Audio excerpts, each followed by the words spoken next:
was turnover, we started to see negative impact on Hong Kong. Actually, those well-known commentators started to stop their negative comments about Beijing.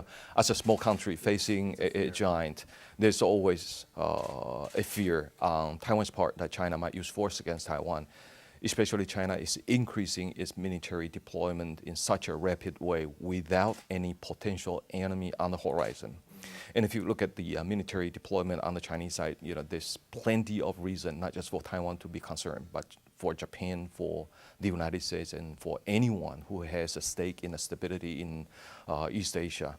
If you look at Chinese military deployment, they have more than 800 short-range missiles targeted at Taiwan.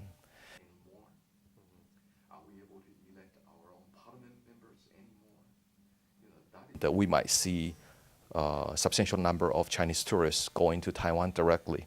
The reason why we want to push for that is because there's a lot of blood between Taiwan and China at this point. There's a military standoff. The military balance situation is getting worse, and the Chinese side has been suffocating Taiwan internationally. And therefore, in our philosophy, the best way to deal with it, rather than confronting China militarily, I think is to promote mutual understanding. And the best way to promote mutual understanding with the background that China has been suppressing its media, trying to twist its media report about Taiwan, is to bring the Chinese to Taiwan directly. The Legislative Council are not being able to elect the full chamber of the legislature in Hong Kong. We do not oppose to improved relations between Washington, D.C. and Beijing.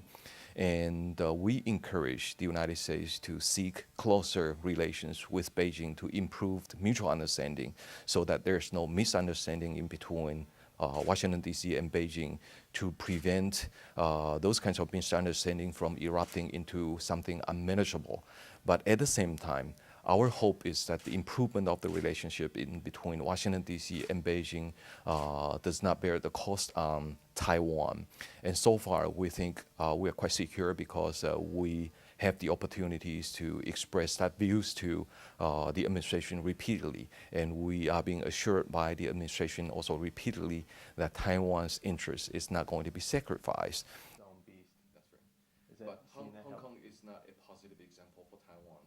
When Hong Kong was